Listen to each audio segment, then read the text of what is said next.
It's raining. Sarah, it's raining. Well, it's raining. So, Lee Marshall, how are the photographs coming? They're absolutely awesome. Of course they are, because you guys are taking them. How is the car? The car is perfect. Yeah, the car is perfect. Bonjour tout le monde. It's a very, very French team. This is Cyrus, team manager. How's the race going, Cyrus? Race so far so good, my friend. We try not to come that often in the pits, as you know. Brad is better. Thierry is doing a good job, and the competition is making some mistakes. So little by little, we make our way. Now it's getting slippery, and he's on slicks, obviously. It's okay. At what point would we consider bringing him in for wet tyres?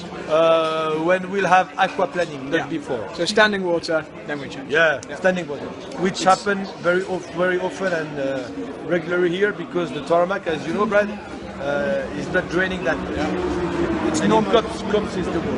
Okay. Well, we'll see. We'll see what happens. Thank you, 10 hours and 47 minutes still to go. Paul Trustwell, John Hindhaugh and Joe Bradley Philpot, who's taken over the Team Altran Peugeot from Sarah Bovey, still in 4th position and leading the A3 category. TCR cars first and second now. Just to underline that Ivo Briekes has gone through in the 303 on the pit stop rotation. We've got used to this happening now. The car that won the championship for Porsche.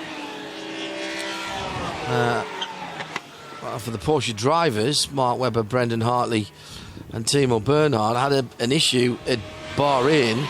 Came in, everybody flocked around it, tried to find an electronic solution. 750 millilitres an hour in terms of sweating in a closed cockpit car. You're burning about 1,000 calories an hour, 850 to 1,000. So, yeah, you're working really hard, and it's easy just to run out of energy. So, yeah, just keep eating. And the problem is, of course, is that when you realise you've run out of energy, it's too late. It's a bit like dehydration. You get the headache and go, oh, no, I should have been drinking more than that. Exactly. The other thing that we were talking about was the discipline to bring yourself down, particularly if you're doing, as the guys in the Team ABBA commercials with Roll Centre Racing BMW are, and just swapping between the two of you, it means you've only got 2 hours before you're back in the car. So you get out, you're buzzed up, you're feeling good about yourself. You've got to go and get some rest. Whether that's sleep or not is not what we're saying, but you've got to pull yourself down and let your body recuperate and your mind recuperate as well. 2 things: shower, brush your teeth. Makes all the difference.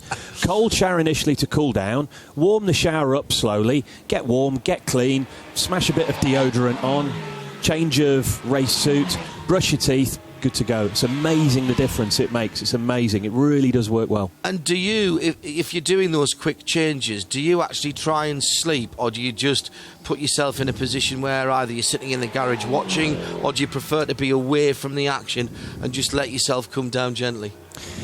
It's a funny one. I personally prefer to stay in contact, in touch. So I'll just sit there, chilled out with a radio, listening to what's going on.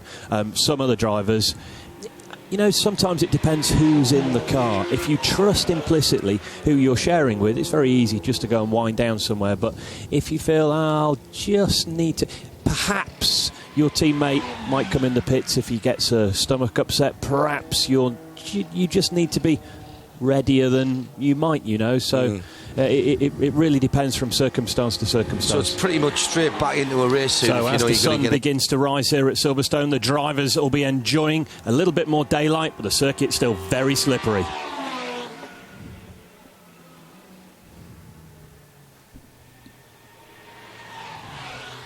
Riding on board with Bradley Philpot then as he comes round the Vale through club, still slightly wider than the ideal dry line, and you can see him putting in still lots of corrective lock. The Hankook wets have been really tested by these conditions overnight, and the drivers will be now looking to cool their tyres wherever they can. Even though the ambient temperature here at Silverstone is in single figures, the drivers will be moving offline to try and drive through slightly deeper water to clean up the wet tyres and cool the wet tyres as the conditions become slightly drier, and the circuit in places now neither wet nor dry will be at its technically most slipperiest. Do you really think they need to keep the warmth in the tyres by getting off the line, or sorry, to cool the tyres, rather than, we're watching what he does as he goes down the Wellington Straight.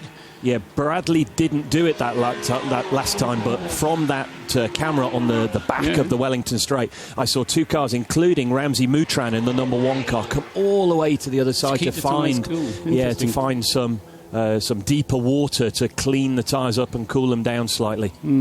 Perhaps the TCR's front-wheel drive dynamic is working the tyres harder. Obviously, the front's being used to change direction and lay the power down. Yeah, so Bradley Philpot still having an amazing run in that A3 classed car, 5th place overall. And in terms of the A3 class itself, what is he? Some 4 laps ahead of the next competitor in A3. So it has gone very nicely indeed for the Team Altran Peugeot 208 GTI, at least thus far in the race. I was watching the lap times as I was sort of monitoring the live timing overnight, and Bradley Philpot has been, well, he's been a star for the last couple of hours, regularly being the 2nd quickest car on track behind the Roll Centre BMW. And now we ride on board with Bradley coming down the Hangar Straight. You can really see the sun beginning to add some light here at Silverstone. The other one that's going quickly, Rob, is the BMW.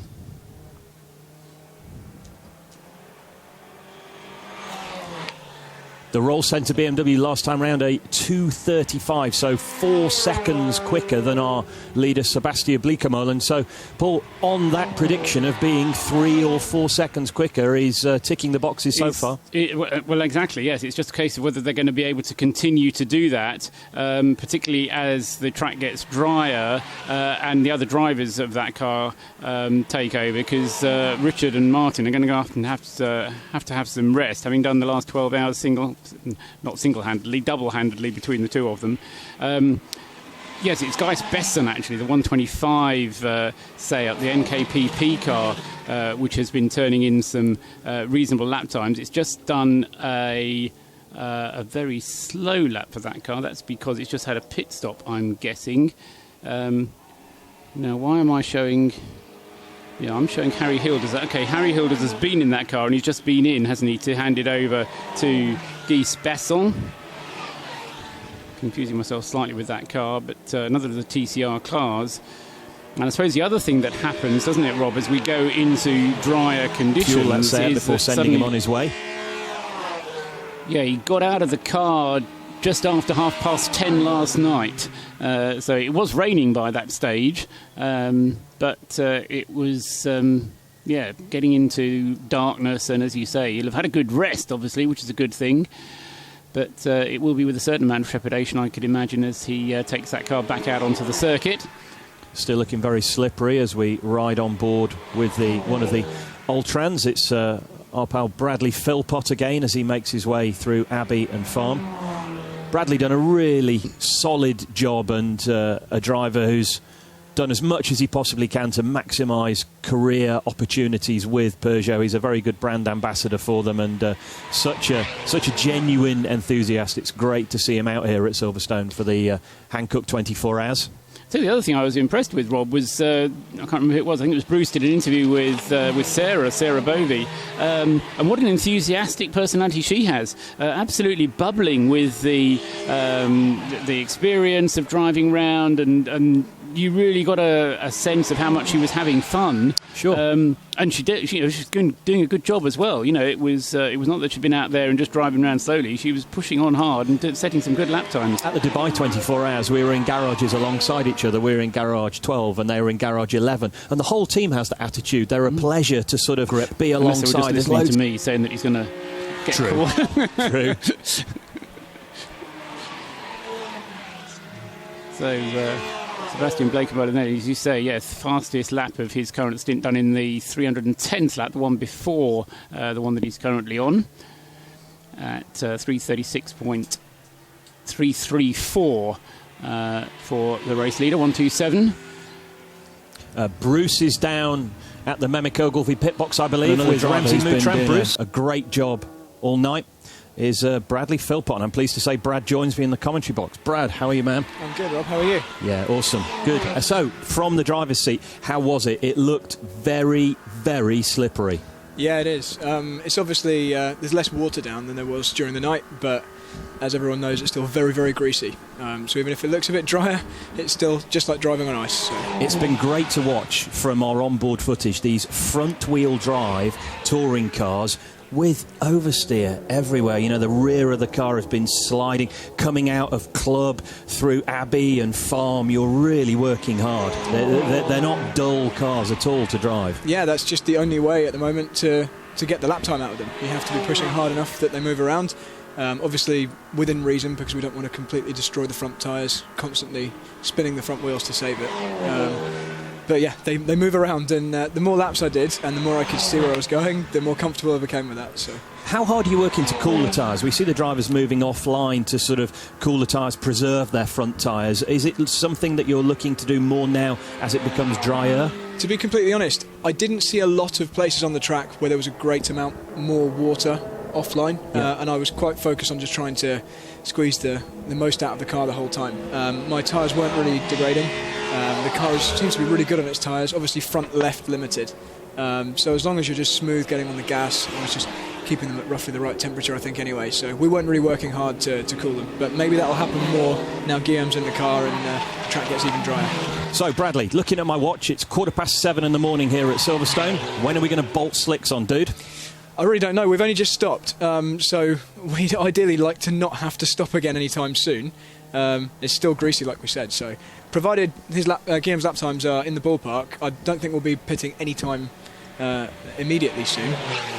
We're not really, as you can see from our position at the moment, we're not really in a flat-out battle. We're trying to just keep the car going, preserve the nice little cushion that we've got at the moment. So Guillaume's got a very sensible head. Oh, there's something hanging off the bottom of our car there. Oh, it's all right. It's been hanging off since day one. Okay, that's fine. That's fine then. So yeah, Guillaume just needs to keep driving around at this same pace, and if the tyres completely go off, I'm sure he'll be straight on the radio screaming in French for some new ones, for some nice slicks. Yeah, it's interesting looking at the car as it makes its way through Aintree and onto the Wellington Straight. He's just making his way past. I thought he was moving offline, but no, he's actually just putting a lap on the BMW down into Brooklands. Everything looking good with the car, and nice to see that illuminated number panel in the back window saying number 4, fourth overall. Is this what you're expecting? Well, initially we were hoping to at least be in the hunt for the outright win, and as the weekend progressed, it kind of looked like that wasn't going to be the case, but during the race we've steadily moved up from our starting place of 10th overall, I think. We're now up to 4th. Obviously there's a reasonable gap to the cars in front. Looks like a couple of laps, or maybe just 1 and a bit laps as he crosses the line now. It's doable. I mean, we back in 2013 in the same car with the same team, we took a podium position in the final minutes when our competition had a problem. So anything's possible. An overall podium would be great, but obviously it's the A3 class win that we're really looking for. Well, and there's still such a long way to go. You know, we've been pushing hard all the way through the night, and we've been looking at these little battles where you and Richard Neary were the 2 quickest cars on track, and we're working out how much the Roll Centre car has to take out of the Bleekemolen car to catch it, and looking at with a microscope at times, and there's 9 hours to go. There's still 3 Blancpain Endurance Series races left on the clock, and you know, anything can happen in that time.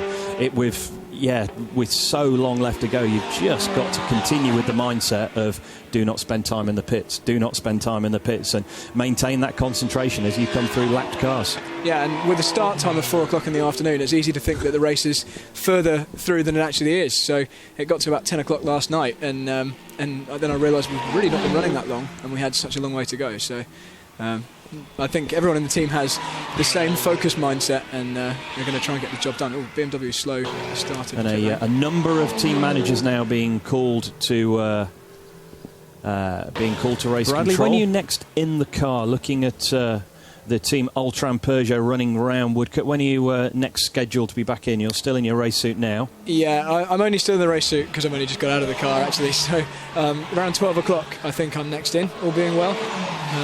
It's interesting to see a couple of cars that are quite close to my heart, obviously our car, and the Team Brick car as well, being driven by Martin Compton, who is a good friend of mine.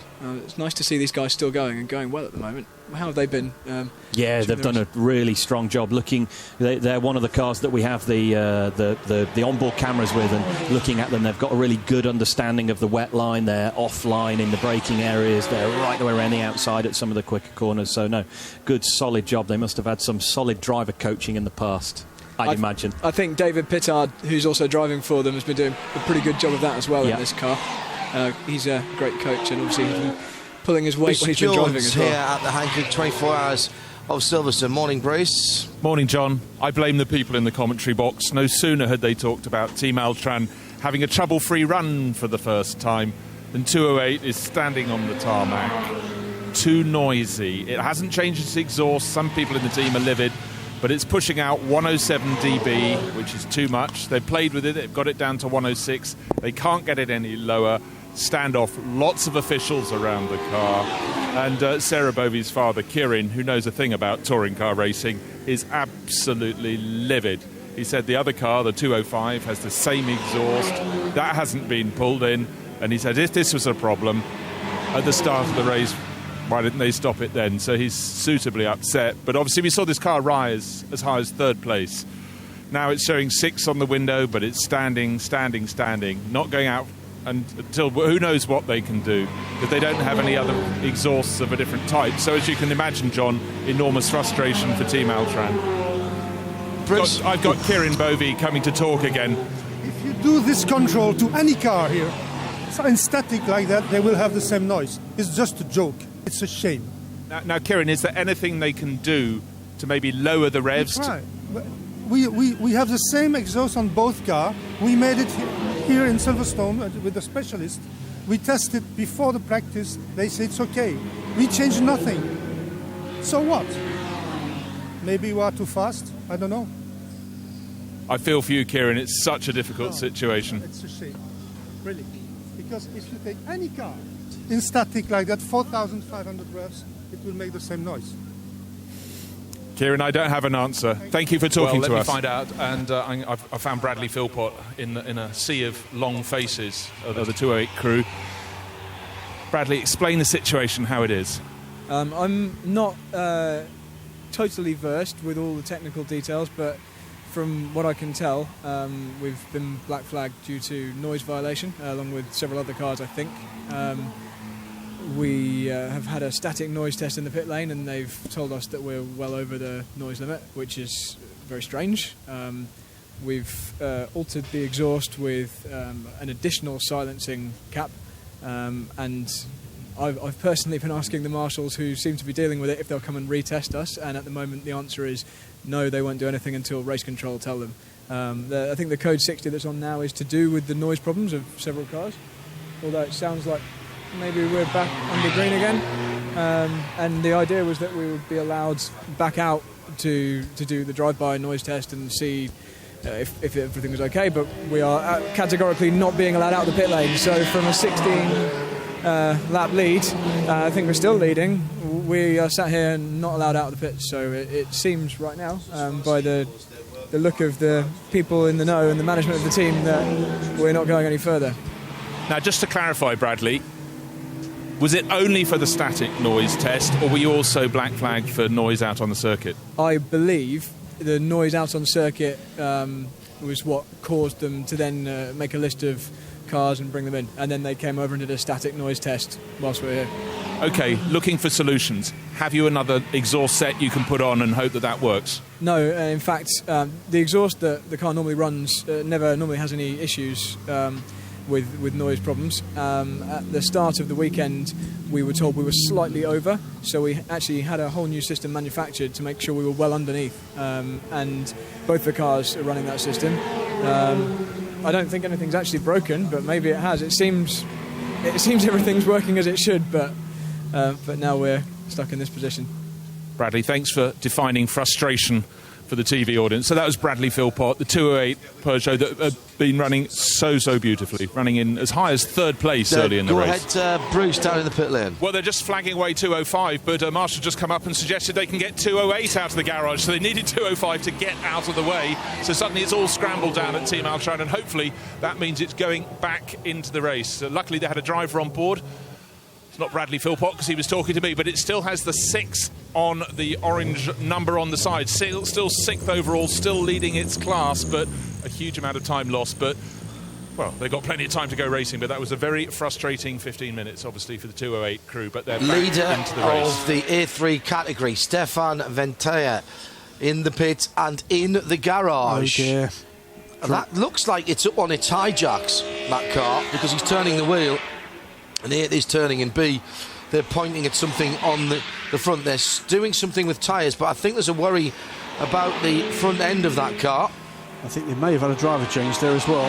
Whilst they're doing all of this in the garage, they don't look to be too worried about this at the moment. www.24hseries.com, and there is a page in there that will give you, as the championship stands way to right now, rather than going against the grain, if you like. Joe Bradley watching the Peugeot. Yes, let's find out. Bradley, do you know what was going on in that left front there? Bradley Philpot? They obviously had some kind of problem, but I didn't want to get in the way and neither do I. stick my nose in. Yeah, they obviously had some kind of issue getting something on or off. But this team of mechanics, this is their first live brake change. It's a new team of mechanics for Team Altran for this race.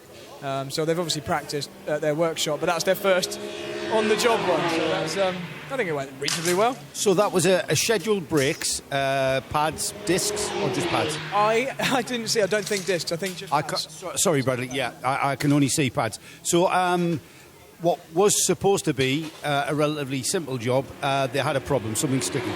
Yeah. Fortunately, though, despite the problems we've had this morning and our dramas, we still have a pretty comfortable buffer. So nobody needs to get stressed. If we have small issue changing pads, it's not a problem. We're just trying to go about the business and just keep putting the laps in. So it's fine.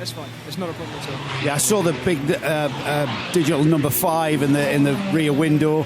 That's obviously not going to change when we come through the timing beam again because of that buffer, I hope. Yeah, I think hopefully we're safe in 5th overall at the moment. Without our problems earlier today, and with one of the TCR cars that was in front of us having a problem, I don't know whether he had an accident or whether he hit another car or something, we would have been 3rd overall now. So we're a little disappointed about that, but still running first in class, so that's the main thing. Now, I know you're primarily here to drive the cars. Have you been let into the innovative ideas that were brought into being to stem the noise issue that stifled you guys? I'm not 100% sure what the solution ended up being. I know we added a cap to the exhaust. It's like a belt and braces solution. We already thought we had a pretty quiet exhaust. Something's obviously happened during the night and it's not so quiet. We fitted that extra silencing, which is essentially a riveted metal box that goes on the end that's supposed to dissipate the noise. They noise tested us again, and it was still too noisy on the static test, I believe.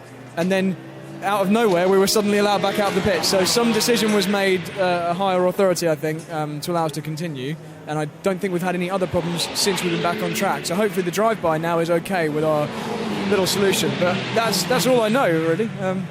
Was that something that you guys had in the back room kind of thing to bolt on? Yeah, the 205 car has had that on from the start. So maybe that's why that car didn't get pulled in. But we haven't, as far as we're aware, been tripping the noise monitors with the 208 car. And it's a slight performance inhibitor, so we didn't want to run it unless we had to. But now, obviously, we have to. You're answering all the questions I've been forming in my head. I'm kind of communicating with you telepathically, clearly, because that was my next question. What's the performance issue with that? And there isn't any. There isn't a massive performance deficit, and to be honest, because we have to stick to the minimum lap once it dries out, it's not really going to affect us, I don't think. Right. Okay, Bradley, you were next in the car? I'm out at 12 o'clock, or roughly 12. Okay, mate, best of luck. Good High running. noon for Bradley Philpot. Joe Bradley down there in the pit lane asking the questions and getting to the bottom of that noise issue, which, whilst frustrating, I'm sure, at the time for the guys who were bothering the front of the field there in the 208 has been resolved. That car is racing, and whilst its overall position was affected, its class position hasn't. 4th position overall on his out lap. I know a couple of you are asking on social media about that. It's the Year 3 leader. And I'm bored with him at the moment. Team Altran, Team Red Camel, Jordan.nl with Rick Breukers now running to the flag in the number 303 in 2nd position overall on 44 laps. And on 86 laps, our SP Touring leader, our 5th class leader of the 5, leading the whole shebang, is the 246 Team ABBA Commercials with Royal Centre Racing. And in 60 seconds time we're going to have a positional change for a podium position, and that's going to be because of the continued stationary nature of the 117's progress. That's going to be overhauled by the 102. Stephen Licorice aboard the 102 JR Motorsports BMW will overtake that stranded BMW diesel. The other change that I think we're going to have, not for a class position but for overall positions, the number 335 up in the top 5 overall. Altran, well, you have to say they have come to this very, very professional outlook. 35 minutes. 35 minutes being what? Would have put them 3rd at this point in the race. Yeah. Just. Right, yeah.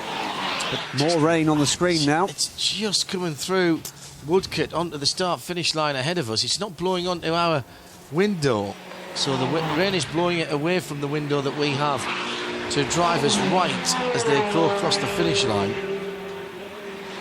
A big dump of rain now would make life very interesting for everybody out there. So it's well worth him pushing right to the end here. Under 10 minutes now. The end of 24 hours of racing. The Hankook 24 Hours of Silverstone. A very new look Silverstone 24 Hours this year.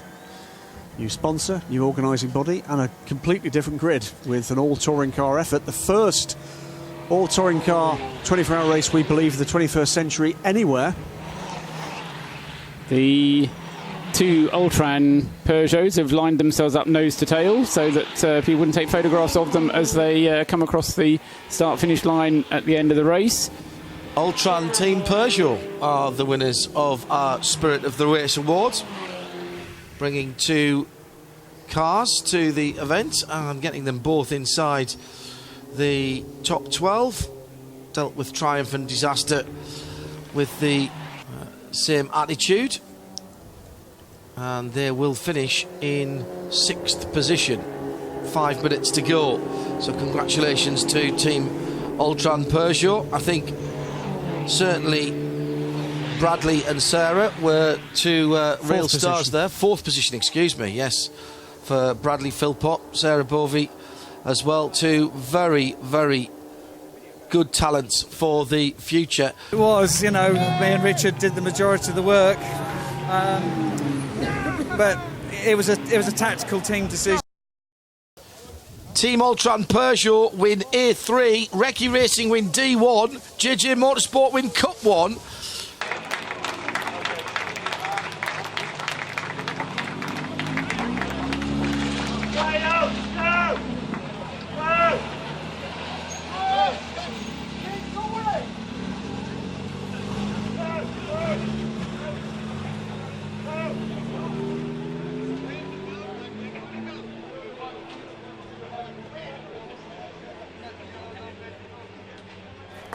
The winners of our A3 touring car class, please welcome car 208, Team Altran Peugeot, Guillaume Roman, Thierry Blias, Stefan Ventaya, Bradley Philpot and Sarah Bovey. Team Altran Peugeot, the winners of our A3 touring car class.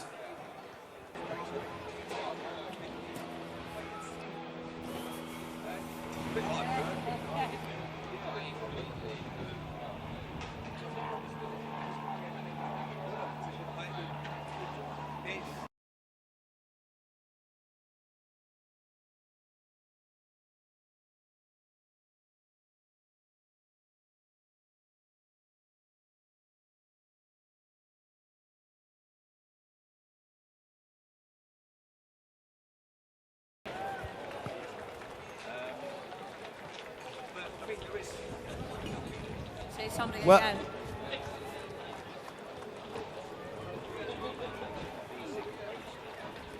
IA3 class in third place, car 76, the Singro Motorsport Honda Civic.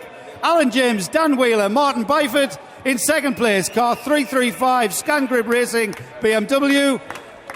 Niels Borum, Morris O'Reilly, Frederick Nymark and Morton Dons. And the winners, car 208, Team Altran Peugeot, Guillaume Roman, Thierry Bias, Stefan Ventaya, Bradley Philpot and Sarah Bovey. Congratulations.